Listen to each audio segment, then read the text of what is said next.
start. So kia ora, everyone, and thank you for joining us this evening. To start with, we're going to have a karakia, and Teresa Wall, board member of Alzheimer's New Zealand, is going to do this for us. Thank you, Teresa. Kia ora. Whakataka te hau ki te uru, whakataka te hau ki te tonga, kia mā kina ki uta, kia mā taratara ki tai. E hi ake ana te atukura, e teo, e huka, e hauhunga, tihei mauri ora. Kia ora. Thanks, Teresa. Welcome and thanks to everyone for joining us for this webinar this evening.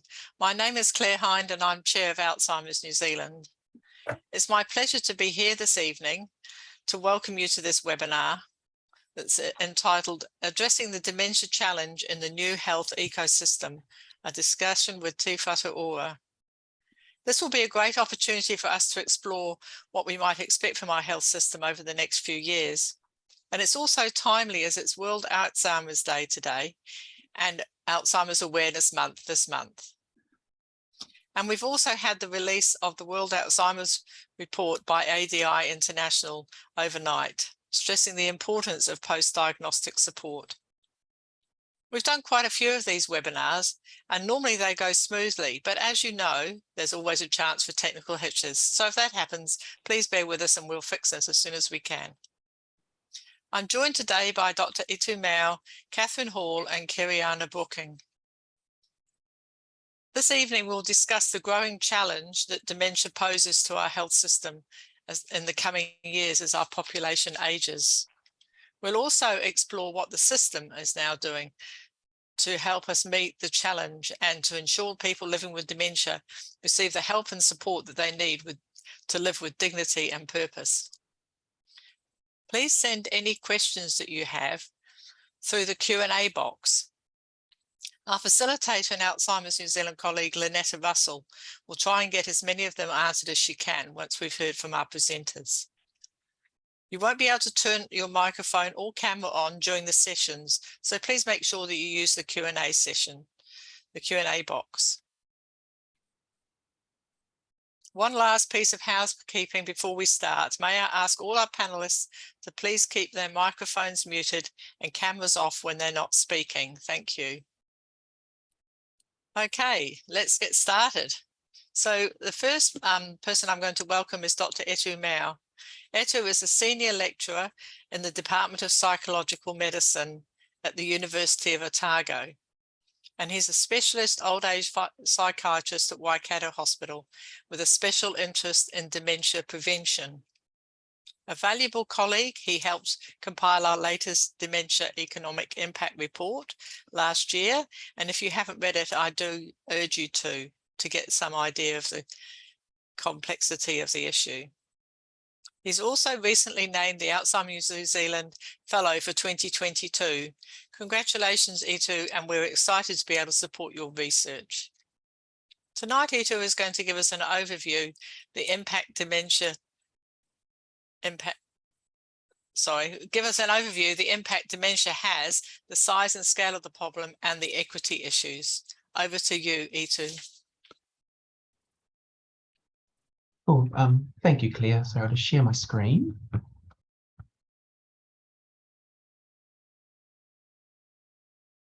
Okay, so tēnā koutou katoa, nei rā ngā mihi māhana ki a koutou kua karapine mai ki tēnei hui huinga.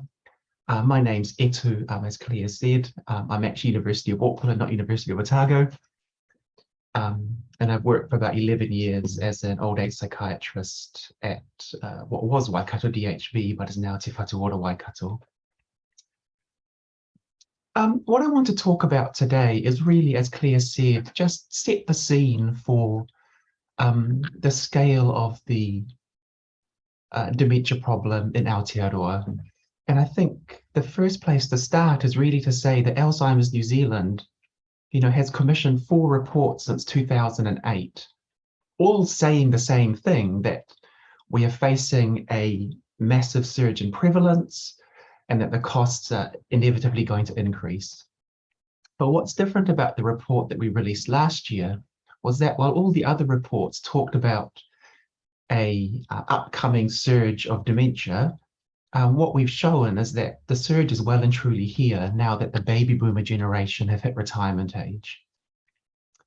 So we estimated that there's about 70,000 people living with dementia in Aotearoa in 2020. But in the next 10 years, we're probably going to add another 30,000 people and bringing that close to 100,000 people with dementia. And then by 2050, we're adding an additional 100,000 people from today. So this is going to create a massive strain on an already stretched health system. If we cost dementia in Aotearoa, a report last year showed that the cost of dementia to the country as a whole is about $2.5 billion. You add 30,000 more people in the next 10 years, and you're adding another $1 billion worth of cost. You add 100,000 people, and in 2050, we're looking at about $6 billion, worth of economic cost to the health system. And these increased costs that I'm presenting here are based purely on 2020 costs and the number of people that we expected to increase by. You add 1% inflation to that, or even 2%, and we know that, inflation's been all over the news this year at 5, 6, 7%. And we are looking at a significant cost, to the health system if we don't do anything about it. One of the difficulties that we're going to have is that the pathway to diagnosis and then the people who get diagnosed receiving adequate treatment, and the people who receive adequate treatment and services actually find them useful, is that we start with this great group of people who have dementia, and then we lose people along the way.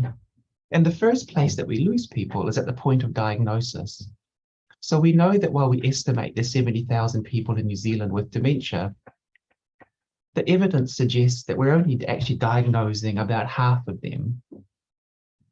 And if we're only diagnosing half of people with dementia, and we know that we need a diagnosis in order to access services, that means that the families are carrying that cost in the form of unpaid care. We've estimated that cost based on the available data, and what we've shown is that people with dementia are receiving about 1 million hours per week of unpaid care, from their family, from their whānau. And if we cost that at the average cost of a carer, we're looking at that being about $1.2 billion. And that cost is going to increase exponentially as the number of people with dementia increases as well.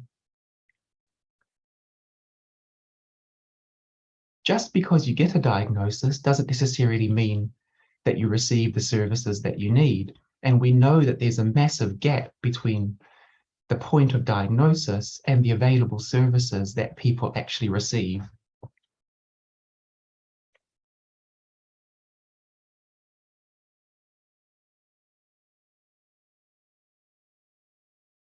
So for example, what we showed in our report last year was that people who weren't European, and particularly Māori and Pacific people with dementia, just aren't using age residential care as much as their European or their Pākehā counterparts. But what's really evident is that despite not using aged care, they're not receiving the equitable increase in community care to balance that out, which means that it's these families that continue to carry that cost of unpaid care and bear that financial burden and that carer stress burden as a result of not having appropriate access to available services.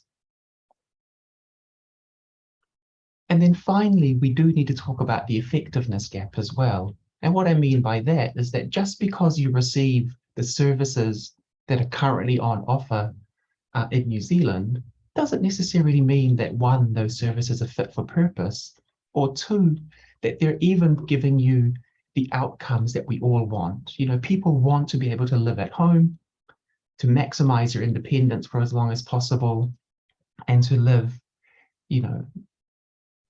healthy lives at home without the need to go into care. But because things like home-based support services max out so quickly, there are a significant proportion of people with dementia who have to go into care because the available community support services just aren't available anymore.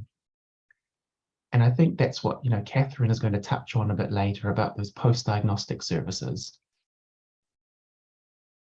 And then finally, there's a very good chance that actually our estimates of the number of people with dementia in Aotearoa are significantly lower than they actually are.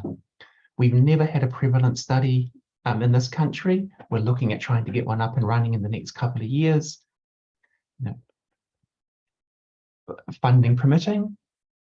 And what we know is that actually the numbers of people in Aotearoa with dementia are probably a lot higher than have been estimated, because the current estimates are based predominantly on studies from overseas that don't match our unique cultural and ethnic makeup. There's a lot of inequity in the system. Currently, people who aren't European, particularly Māori, Pacific and Asian ethnicities, make up about 15% of everyone with dementia. But because they're aging at a much faster rate, and because they're a younger population who is now reaching old age in the next 20 years, in the next 15, 20 years, they're actually going to make up about a quarter of people with dementia, if not more. So it's really important that the current services that are on offer are actually tailored toward these particular ethnic groups so that they are culturally appropriate and acceptable.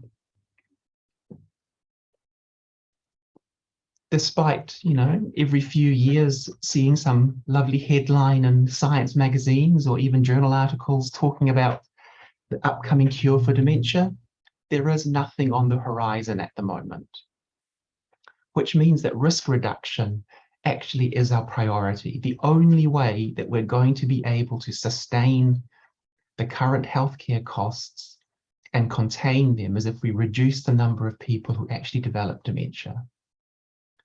And that's not as difficult as it might sound. The Lancet Commission in the UK estimated about 40% of people of dementias could be prevented if we targeted things that reduced your risk of brain damage, or things that increased your cognitive reserve, the ability of your brain to compensate for those changes. We replicated that study in New Zealand and have shown that almost half of dementias in New Zealand are potentially preventable if we target things like smoking, hypertension, alcohol, diet, exercise, effectively things that are good for your heart, that are ultimately going to be good for your brain, bearing in mind that your brain uses about 20% of your body's nutritional needs. And the other thing that we can do is increase our cognitive reserve by improving our ability to interact with other people. So that includes things like managing hearing loss, which really impacts on an individual's ability to engage, with friends, family, and the community. So I think, the challenge to Te Whatu Ora with this new system is to address the gaps that are happening at every point along the pathway, from people who are diagnosed with dementia through to the services that they require, so that we can actually provide effective services that meet their needs in an appropriate way. And fundamentally for me, it's about reducing the overall prevalence of dementia by targeting those risk factors. Thank you.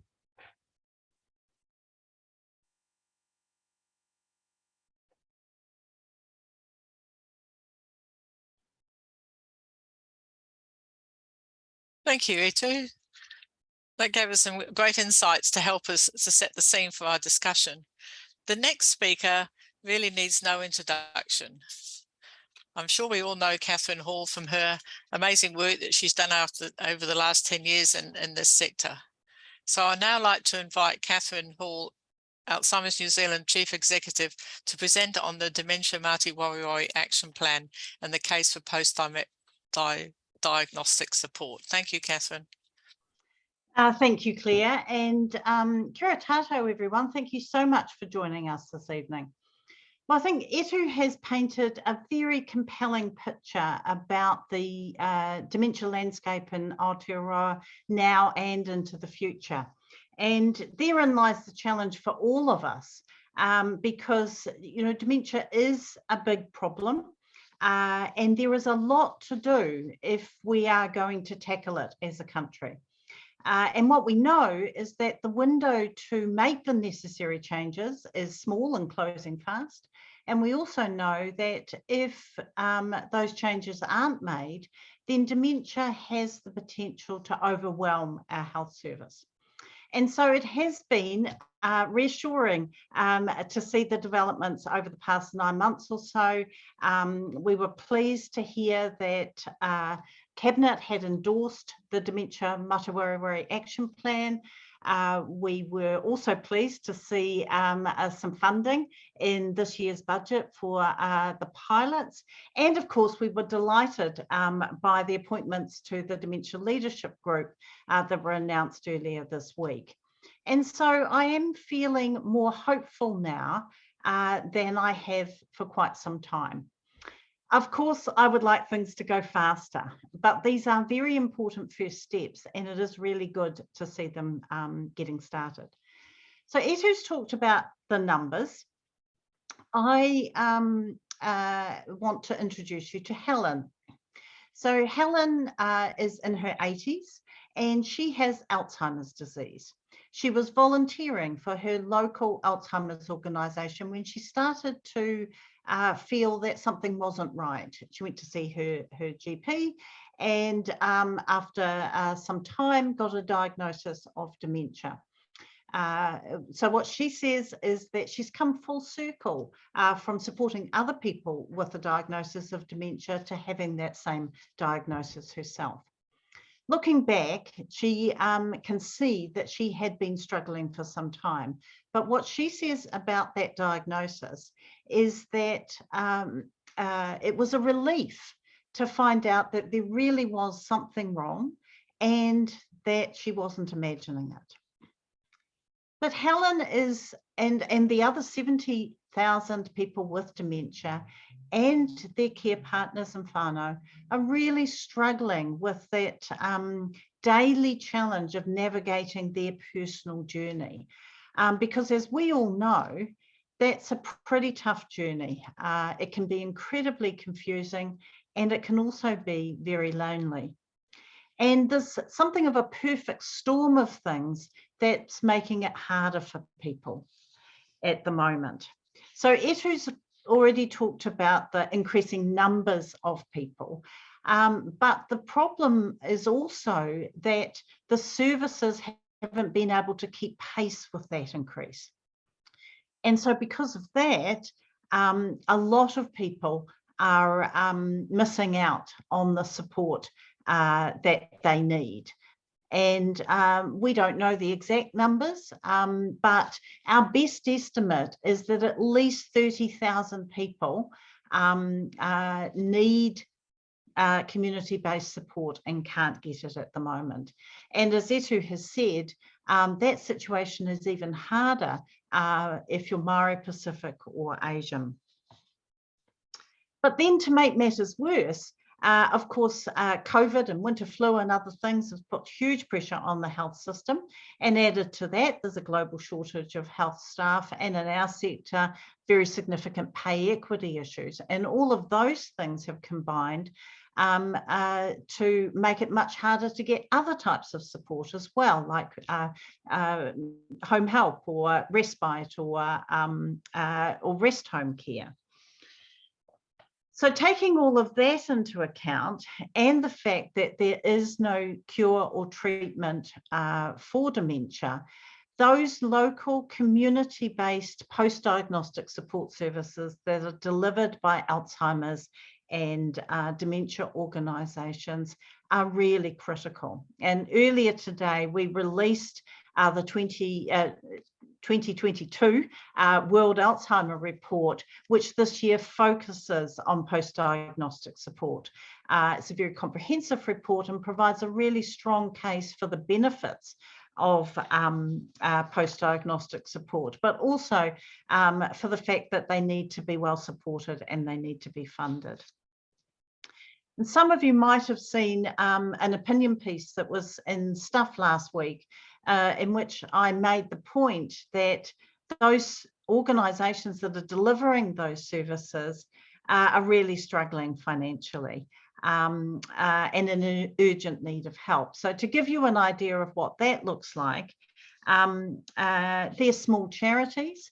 On the whole, they have contracts that cover some part of the cost.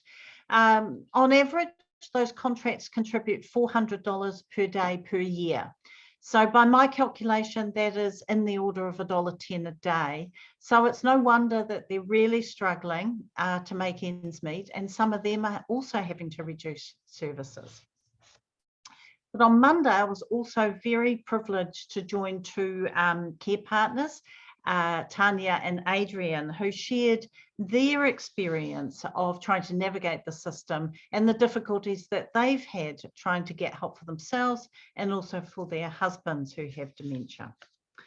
So it is really good that there is some funding in the budget for the pilots on post-diagnostic support and some initiatives on respite and navigation, because these are all areas that we and others in the sector have asked government to prioritise. And so it was good to see that acknowledged in this year's budget. But as many of you will know, I'm one of the lead authors of the Dementia Matawari Action Plan. And so I'm just going to finish by talking a little bit about my vision for the future. This is a future where people who are worried that something might be wrong can get a diagnosis in a timely way. And after that, they can get the help and support that they need. That's not in question for any other condition that I'm aware of, and we don't think it should be in question for people with dementia either. It's a future where New Zealand is actively using the evidence on modifiable risk factors that Etu was talking about, so that the numbers of people with dementia in future are reduced. It's a future where people who do have dementia and are living with and supporting somebody with dementia are living in communities that are informed, that are accepting and are supportive. And it's a future where the health system is collecting data, doing research and tracking key indicators, so we all know whether we are heading in the right direction and whether we're making a difference. So we've all been waiting quite some time for these changes to happen. And so I guess it will come as no surprise that our expectations of what Te Whatu Ora and Te Akawhai Ora will deliver are very high. But at the same time, we're excited by the opportunity that this new start presents to us all, and we're excited to do our bit to support Te Whatu Ora and Te Akawhai Ora as they take on that big challenge. We're also delighted to have a strong voice for the sector and for more and better services through the Dementia Leadership Group, and congratulations to all of the 6 members of that group. But for now, let's hear from Kiriana and see what the future looks like from Te Whatu Ora's perspective. So back to you, Claire. Thank you, Catherine.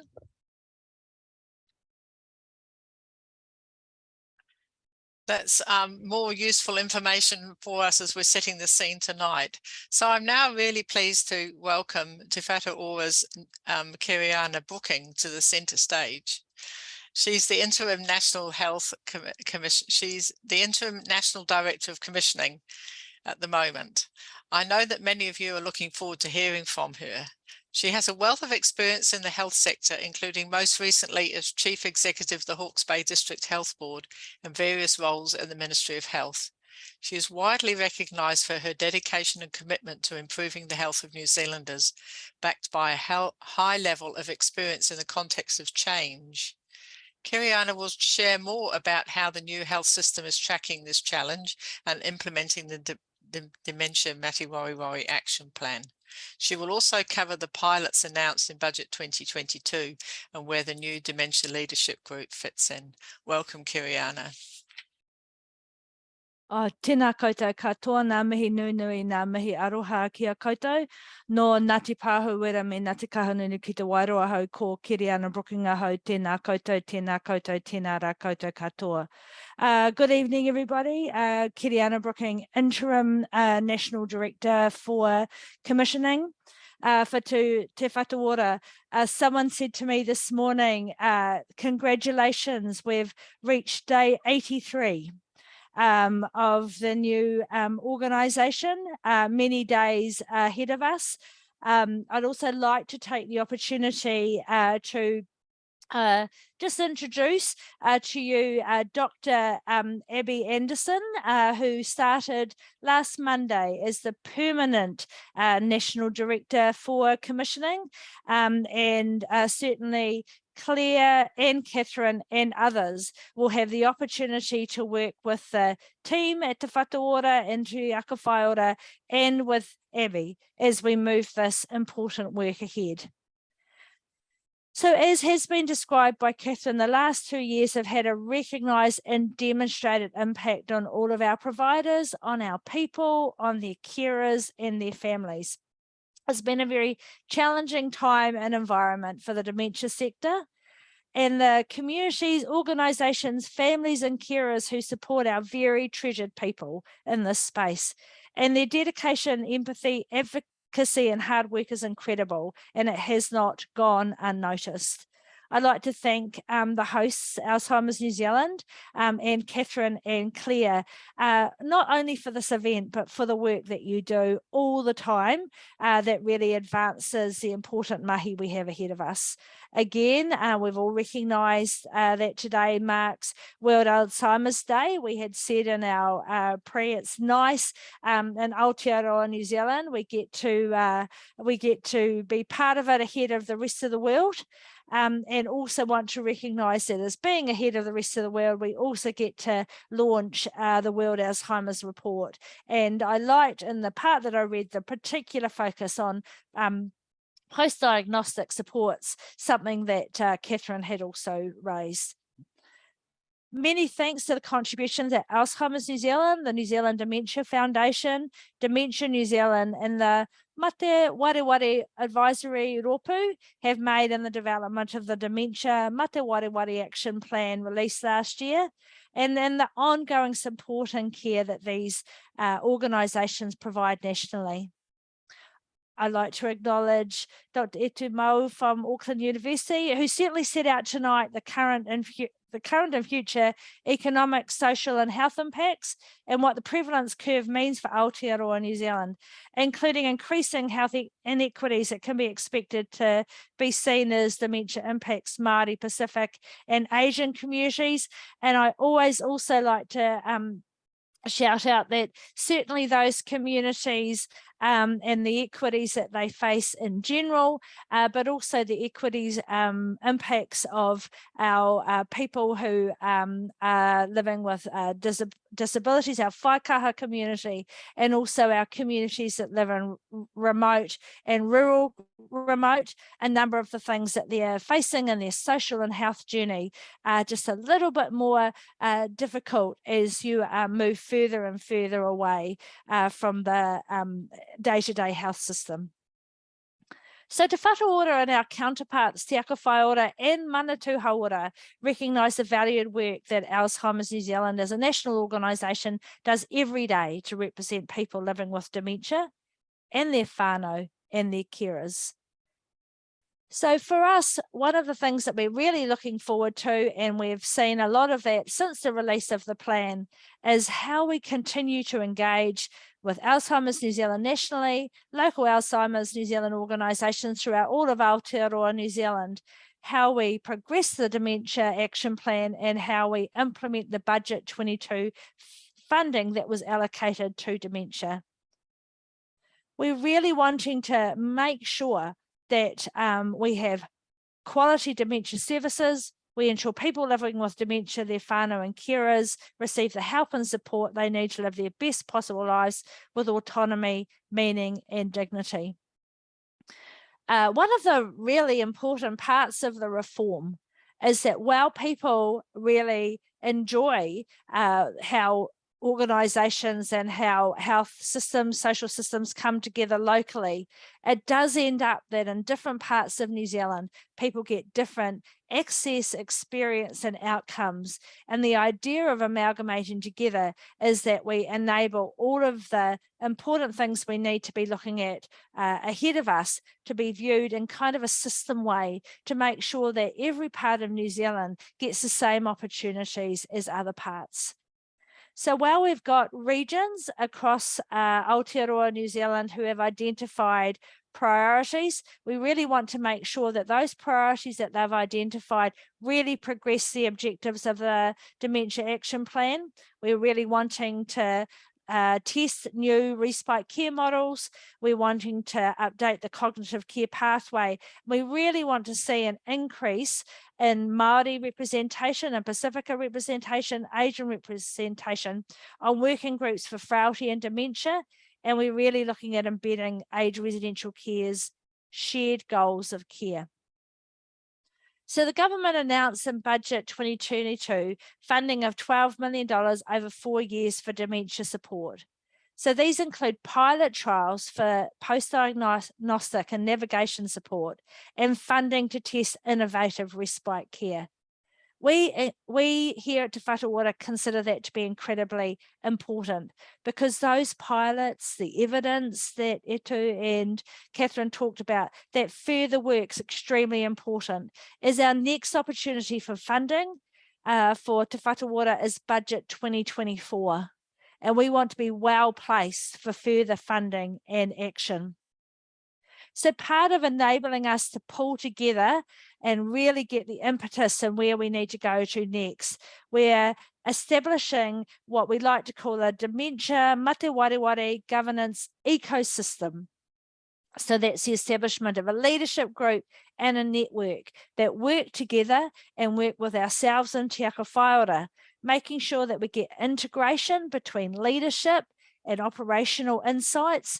We need to make sure that we've got sector-based involvement, consumer, clinical representation, subject matter experts. Is really genuine that it takes a village for us to work through these things together and really be able to move in the way we need to in order to address the problems we have ahead of us.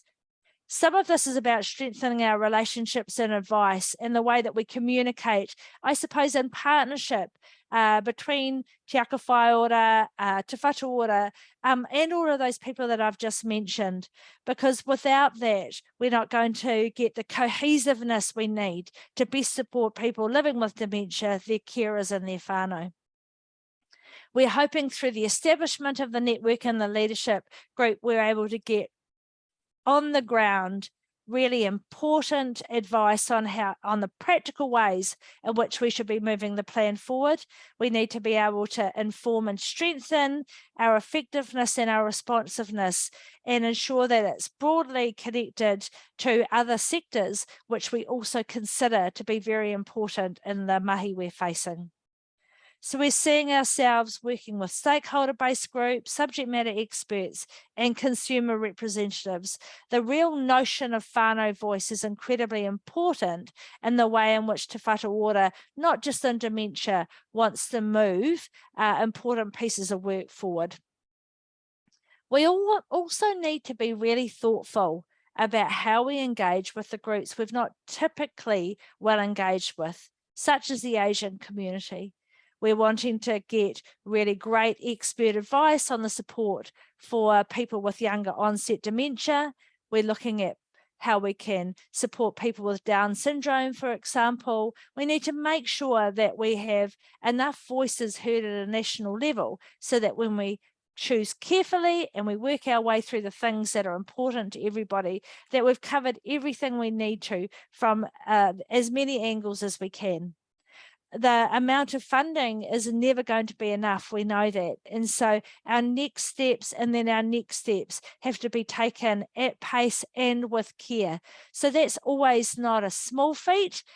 We need to make sure that we get things right and we don't leave important parts of our whānau behind. So we're really excited about the appointments of the leadership group, the idea that we've got sector leaders and very senior officials from Te Whatu Te Whatu Ora and Manatū Hauora Public Health Agency coming together and really working cohesively on how we move our action plan forward. And we're expecting the first hui to be held in early October 2022, so no, not that far away.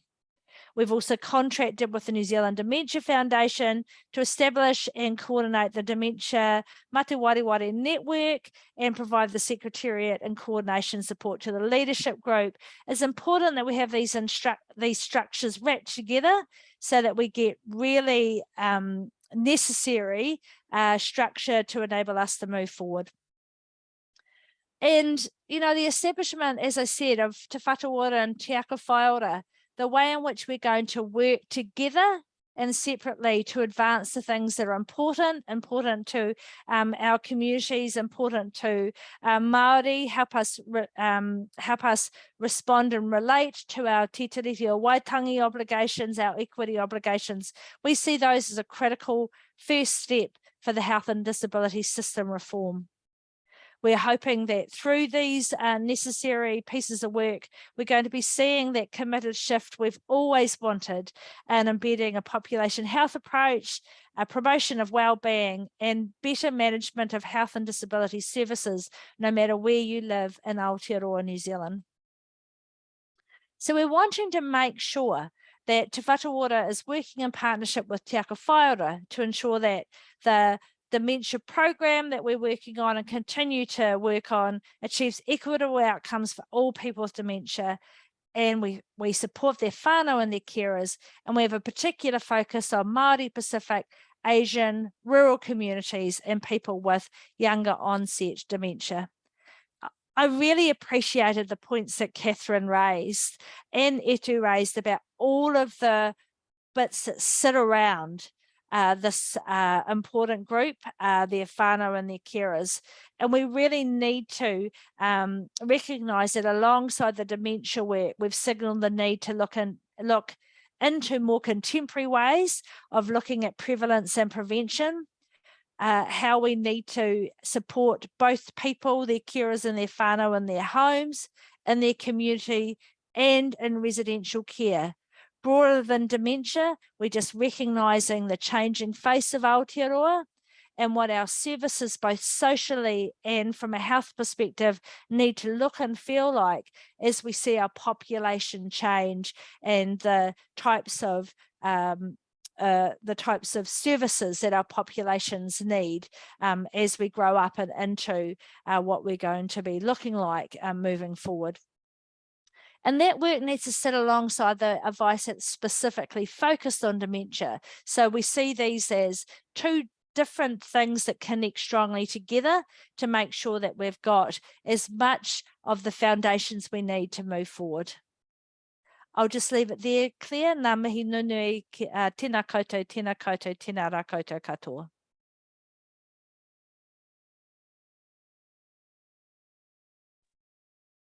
Thank you, Kiriana. That was wonderful to hear about where you're hoping, or Te Whatu Ora is hoping to move in our very important space. So I'd now like to welcome the recently appointed co-chairs of the Dementia Leadership Group. So congratulations on your appointment, Teresa and Macarena, and we look forward to hearing briefly from you.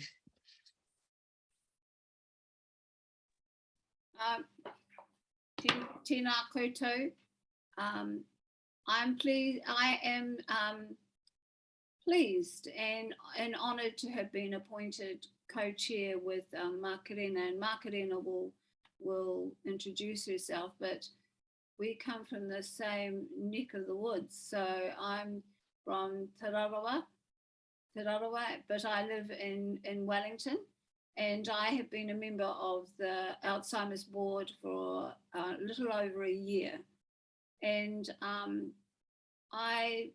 while my understanding of Alzheimer's and dementia, I am on a learning curve.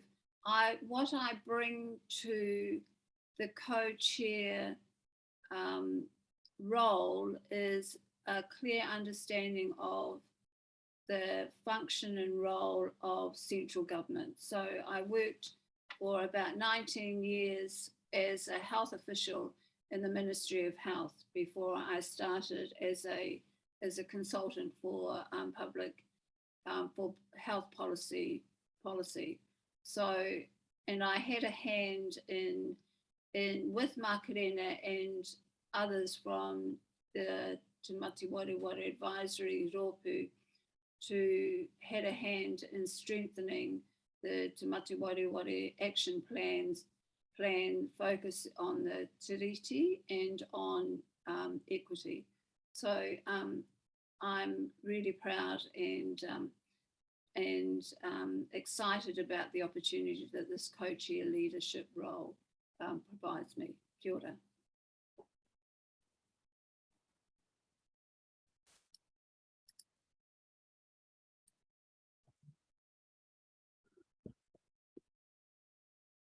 E ngā mana, e ngā reo, e ngā karangaranga maha, tēnā koutou katoa. Ko te raroa, te au pauri, me ngā te kahunga iwi, ko Makarena Dudley tuku ingoa. Good evening, everybody. I'd like to congratulate my co-chair and my Te Raroa Wahine, Teresa Wall, on her appointment, as well as all the other committee members.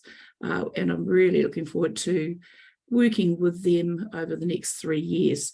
So the appointment was an absolute delight for me, quite a surprise, but I'm really prepared and excited about taking on the challenge. As Teresa mentioned, we worked together bringing a Te Tiriti o Waitangi aspect to the dementia, the Dementia Matawari Action Plan. And so it's going to be wonderful to be in a position where we can operationalise some of those recommendations that were made in the action plan. So I guess for me, I think those of you who know me and the mahi that I have done over the last 10 years, I have a passion and a love for my people, and I'm really always wanting to improve health outcomes for Māori, particularly in the area of Mate Wareware. But that is not to say that I would like to feel that we are going to be working for equity for all people, for all New Zealanders living with Mate Wareware and their caregivers, so that all New Zealanders living with this problem, with this condition, will have quality of life. So yes, I'm very excited. I was listening to Kiriana, I was listening to you say using the term Mate Wareware, and I just thought how lovely it sounded, as opposed to the word dementia. It just sounds like, it doesn't have the negative connotations and stigma that is associated, unfortunately, with dementia, although that is something I know that we need to be working on reducing. But if I just really would like to encourage everybody to use the term Mate Wareware for that reason. So I think that's about all that I've got to say. I'm really looking forward to working with Te Whatu Ora, Te Whatu Ora. I'm not quite sure what's in store for us initially, but I'm looking forward to our first meeting in October. And yes, and I'm looking forward to reporting to our stakeholders in time. So that's all from me. I will go off now because I'm not feeling well. I will see some of you tomorrow in the Dementia Wellington conference. Nō reira, tēnā koutou, tēnā koutou, tēnā koutou katoa. Thank you, Macarena, for those words, especially as you're feeling quite unwell at the moment. And thank you also to Teresa, and congratulations again on your appointment as co-chair. So I'm now going to hand the screen to Lynetta, who's going to ask our panelists some questions that you've provided. Thank you. Thanks, Claire. It's been a great sessions to date, and I've really, really enjoyed them. Thanks very much to the speakers. And I just want to tell those that are watching that, you know, we've got quite a number of participants, and there's even one person tuning in from Spain. So isn't that fantastic? You know, it's an international presentation. Anyway, the first question is for you, Kiriana. You touched on Budget 22 and the 4 post-diagnostic support groups.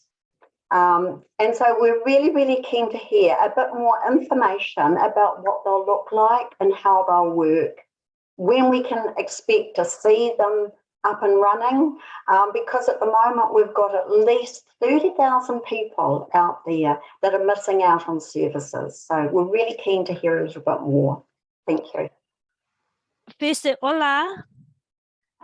Second, Lynetta, I'm not actually well placed to give you all of that detail, but I'm more than happy to get back to this group in some way about that. That's absolutely fine, and it will be great, because we're really, really keen to hear, and we understand you can't have all the answers just on the computer. Thank you. No, that's fine.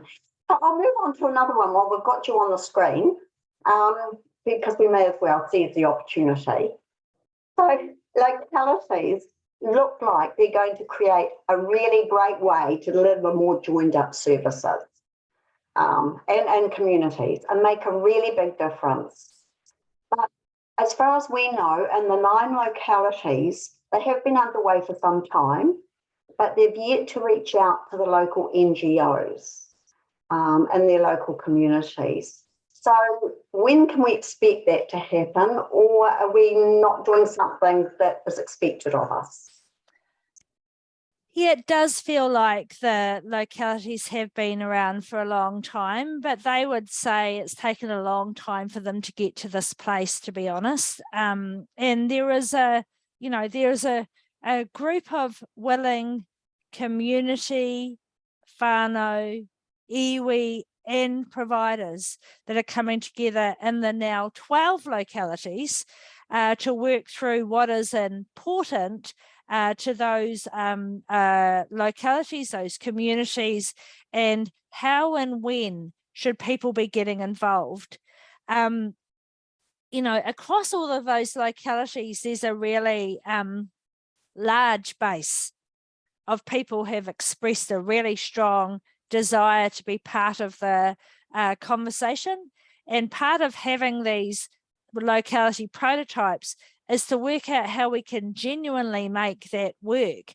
Often there will be some parts of the community who have been well engaged in what I would describe the dominant groups who have been working on what needs to look different and better in the health system. And sometimes for other groups that's felt almost exclusive and have excluded other parts with equally important voices. So my perspective is it may feel like they've been around for a long time. They were announced in March, April. To be honest, they've really started getting going in the last couple of months. They've been working through their own relationships and the things that they are considering are important for all of the different communities that they're representing in their localities. And I do think we'll see a branching out into other communities and other providers, including NGOs, as they unfold. There's an expectation that by 2024, we'll have somewhere between 60 to 80 localities around New Zealand. And I think that part of this initial stage will set the platform for how they're going to work. So I think we'll see, more, ways in which people can be included as time progresses. Thank you. Thanks very much for that response, and I hope that gives us some reassurance. Thank you. The next one I will direct at you, Etu, if that's okay. You touched a little on access to services for Maori, Pacific and Asian people. And can we draw any other conclusions from the data about why they are less likely to have this access to services and the impact of this? Well, thanks, Lynette. Yeah, sure. Look, I think the reasons are multifactorial. I think, services that are currently designed are designed for the majority. The majority of people with dementia in New Zealand are overwhelmingly Pākehā. So it's not surprising that services have been tailored to that group. That does mean, though, that they're not seen as appropriate or acceptable to many ethnicities who don't buy into that type of service. There's some really good work that Gary Chung has done in Chinese communities, that Rita Krishnamurthy has done in the Indian communities. There's a couple of other pieces of work in progress looking at Tongan and Samoan communities. And the feedback is overwhelmingly that people just aren't happy putting their loved ones into places like aged residential care because they feel that it's just not designed for them. The difficulty with that, of course, is that if you're not utilizing the, limited services, funded services on offer, from Te Whatu Ora or, the NASC services, then you carry that cost yourself. So the fact that, Maori, Pacific, Asian people don't want to use aged residential care means that they don't get that additional funding to keep their loved one at home, which is effectively what everyone wants. So they carry that cost themselves, and that's a significant cost. Yes, indeed. Thank you, Etu. Excuse me, I'll direct the next question at you, Catherine. And as one of the primary drivers behind the Dementia Matawari action plan, what do you see are the 3 things that you would really like to see implemented from that plan? I am surprised. I was expecting all of the questions to be going to Etu and Kiriana, so I wasn't expecting any questions to me. Thank you, Lynetta. Well, I think that I go back to the comments that I made earlier. I think the most urgent thing is that people can get the help and support that they need. So a timely diagnosis, and then help through the journey for people with dementia and for care partners. And that help needs to be appropriate. It needs to be tailored, it needs to be flexible, and it also needs to meet the person's needs.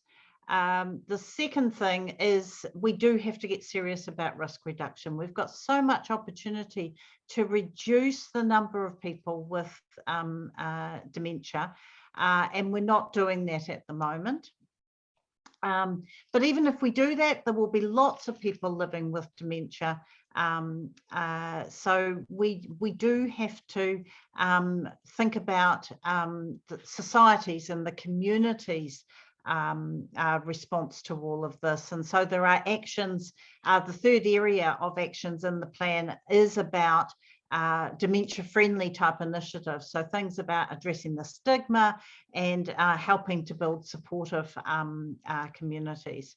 And then, of course, you know, we don't collect much data here in New Zealand. We have very little national data. We're not doing as much research as is needed, and we do need to start to identify some key indicators and monitor. So, you know, that kind of leadership and making sure that we're heading in the right direction is the fourth. So, sorry, you asked for 3 and I gave you 4. That's absolutely fine, Catherine. Thank you. And look, I think we've got time for a really quick one for the last one. I hope we have anyway. Kiriana, this one's for you. Etu told us that unpaid carers put in about 1 million hours per week of unpaid care, which is an incredible amount. But they talk about how hard it is to get help, how hard the system is to navigate, and how confusing it is for them. Can you give us a quick idea of how they can expect to get some help in the near future? Well, I don't think that's a quick answer at all, to be honest. I just think for a lot of people, including ourselves, the health system over time has been designed in such a way that's probably counterintuitive to people wanting the simplest, most straightforward way of getting their needs met. I think for me, it's almost like we have found ourselves in an unusual place if we need to put more and more navigators in to help us navigate the system.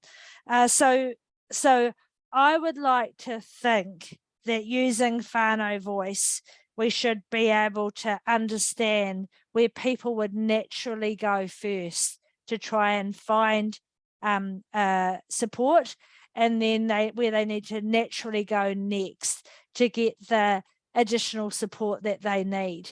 And, you know, for a service orientated industry, we don't spend a lot of time thinking about service.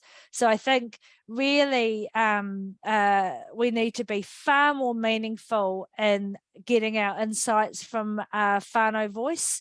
And to be completely fair, there's not going to be a standard way across New Zealand, because right now in New Zealand there are resources and opportunities afforded to some communities that are not available at all in others, which is why I'm giving a very long answer to a very simple question.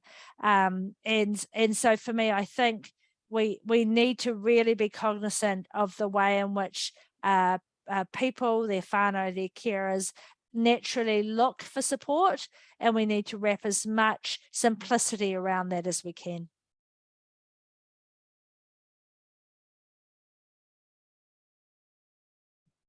Thank you, Kiriana, for that very full and very brief answer.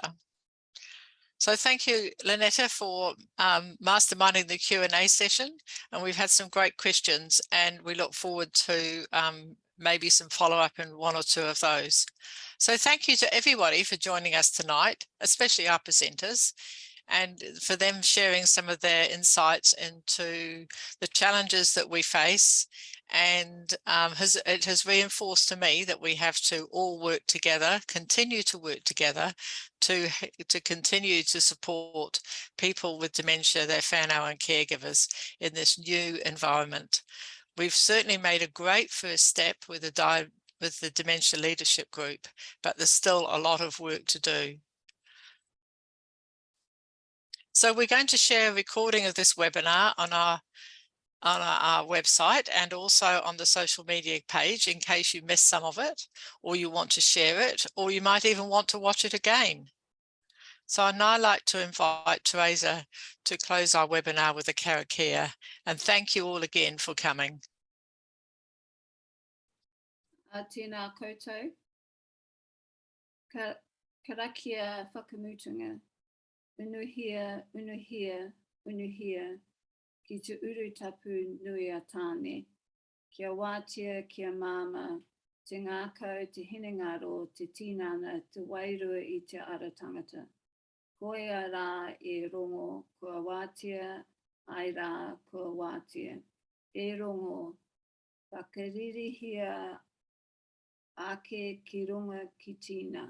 Tina. Pamie huie taiki. Taiki. Ngā mihi, Teresa. Ngā mihi.